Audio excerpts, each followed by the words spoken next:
আসসালামু আলাইকুম। ইসলামের কেন্দ্রভূমি মক্কা নগরী।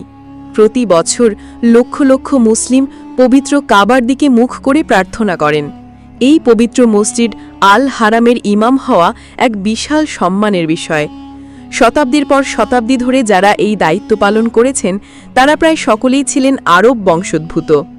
কিন্তু ২০০৮ সালে এমন একজন ইমামের কণ্ঠস্বর ভেসে আসে যা শুধু প্রার্থনার সুরেই সীমাবদ্ধ ছিল না, বরং এটি ছিল এক ঐতিহাসিক পরিবর্তনের সূচনা। তিনি হলেন শেখ আদেল আল কালবানী। তার আগে আমার একটি রিকোয়েস্ট, ভিডিও ফুল দেখবেন। যারা নতুন দেখছে আমার ভিডিওগুলো কেমন লাগে দয়া করে জানাবেন এবং আমার চ্যানেলটি সাবস্ক্রাইব করবেন। কে এই আদেল আল কালবানী? কেন তার ইমামতি বিশ্বজুড়ে এত আলোড়ন সৃষ্টি করেছিল এবং কেনই বা তিনি আজকের দিনেও এত আলোচিত ও বিতর্কিত একজন ব্যক্তিত্ব? চলুন আজ আমরা তার গল্পই শুনব। শেখ আদেল আল কালবানী ১৯৬৯ সালে সৌদি আরবের রাজধানী রিয়াদে জন্মগ্রহণ করেন। তার বাবা ছিলেন সংযুক্ত আরব আমিরাতের রাস আল খাইমা থেকে আসা একজন অভিবাসী, অর্থাৎ তিনি আরবের মূলধারার অভিজাত কোনো পরিবারের সন্তান ছিলেন না। এই বিষয়টি তার উত্থানকে আরও বেশি তাৎপর্যপূর্ণ করে তোলে। আশ্চর্যের বিষয় হল তিনি প্রথম জীবনে ধর্মীয় শিক্ষায় পুরোপুরি মনোনিবেশ করেননি, বরং তিনি সৌদি আরবিয়ান এয়ারলাইন্সে একজন চাকরিজীবী হিসেবে তার কর্মজীবন শুরু করেন। কিন্তু ইসলামের প্রতি তার গভীর অনুরাগ ও জ্ঞান অর্জনের তীব্র ইচ্ছা তাকে পড়াশোনার জগতে ফিরিয়ে আনে।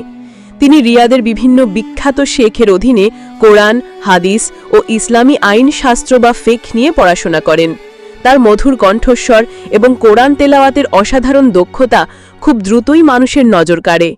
এরপর আসে সেই ঐতিহাসিক মুহূর্ত, ২০০৮ সালের রমজান মাস। তৎকালীন সৌদি বাদশাহ আবদুল্লাহ বিন আব্দুল আজিজ এক যুগান্তকারী সিদ্ধান্ত নেন।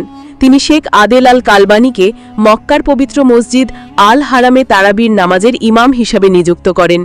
এই নিয়োগটি ছিল এক কথায় অভাবনীয়, কারণ শেখ কালবানী ছিলেন মসজিদ আল হারামের ইতিহাসে প্রথম কৃষ্ণাঙ্গ ইমাম। এই খবরটি সারা বিশ্বে ছড়িয়ে পড়ার সাথে সাথে মুসলিম উম্মার মধ্যে এক বিশাল ইতিবাচক সাড়া ফেলে। অনেকেই এটিকে ইসলামের মূল শিক্ষার প্রতিফলন হিসেবে দেখেন, যেখানে বর্ণ বা বংশের কোনো স্থান নেই, বরং তাকওয়া বা আল্লাহর ভীতি হল মর্যাদার মাপকাঠি। হযরত বিলাল রাদিয়াল্লাহু আনহুর সেই সাম্যের বার্তাই যেন নতুন করে প্রতিধ্বনিত হল কাবার প্রাঙ্গণে। শেখ কালবানী শুধু একজন ইমাম ছিলেন না, তিনি হয়ে উঠেছিলেন বর্ণবাদের বিরুদ্ধে ইসলামের চিরন্তন অবস্থানের এক জীবন্ত প্রতীক। তবে ইমামতির এই অধ্যায়ের পর শেখ কালবানীর জীবনের নতুন একটি পর্ব শুরু হয়, যা ছিল আরও বেশি বিতর্কিত এবং আলোচনার বিষয়। মসজিদ আল হারামের দায়িত্ব ছাড়ার পর তিনি বিভিন্ন বিষয়ে এমন সব মন্তব্য করতে শুরু করেন যা সৌদি আরবের রক্ষণশীল ধর্মীয় পরিবেশকে নাড়া দেয়। তার সবচেয়ে বড় বিতর্কের মধ্যে একটি ছিল সঙ্গীত ও গান নিয়ে।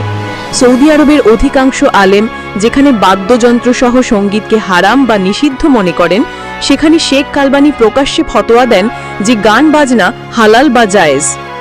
তার এই মন্তব্য সৌদি সমাজে এবং ধর্মীয় মহলে ব্যাপক বিতর্কের জন্ম দেয়। শুধু তাই নয়, নারী পুরুষের মেলামেশার ব্যাপারেও তিনি প্রচলিত কঠোর নীতির কিছুটা বিরোধিতা করেন। তিনি যুক্তি দেখান যে ইসলামে সব ক্ষেত্রে নারী পুরুষের পুরোপুরি বিচ্ছিন্ন থাকার কঠোর বিধান নেই।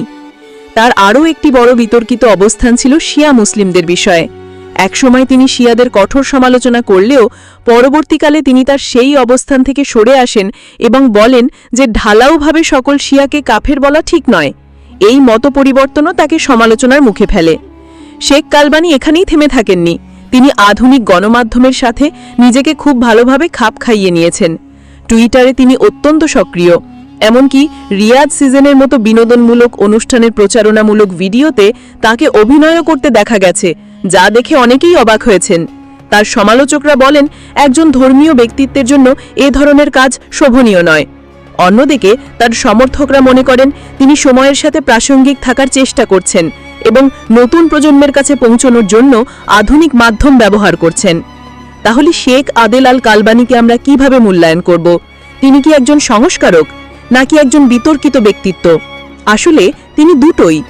একদিকে তিনি সেই ঐতিহাসিক ব্যক্তিত্ব যিনি মক্কার ইমাম হয়ে বর্ণবাদের অচলায়তন ভেঙে দিয়েছিলেন, অন্যদিকে তিনি এমন একজন চিন্তাবিদ যিনি সৌদি আরবের মতো একটি রক্ষণশীল সমাজের প্রতিষ্ঠিত ধ্যান ধারণাকে প্রতিনিয়ত প্রশ্নবিদ্ধ করছেন। তার জীবন আর কর্ম আমাদের একটি গুরুত্বপূর্ণ বিষয় মনে করিয়ে দেয়। ধর্ম, ঐতিহ্য এবং আধুনিকতার মধ্যকার সম্পর্কটি কখনোই সরল রৈখিক নয়। শেখ আদেল আল কালবানি সেই জটিল সম্পর্কের এক জীবন্ত উদাহরণ। তিনি শুধু একজন প্রাক্তন ইমাম নন, তিনি সৌদি আরবের পরিবর্তনশীল সমাজ এবং মুসলিম বিশ্বের অভ্যন্তরীণ বিতর্কের এক বলিষ্ঠ কণ্ঠস্বর। তার গল্প তাই আজও প্রাসঙ্গিক এবং আগামী দিনেও আলোচিত হবে। ভিডিওটা ভালো লাগলে লাইক করুন, বন্ধুদের সাথে শেয়ার করুন, আর এই ধরনের আরও ভিডিওর জন্য আমাদের চ্যানেলটি সাবস্ক্রাইব করতে ভুলবেন না। ধন্যবাদ।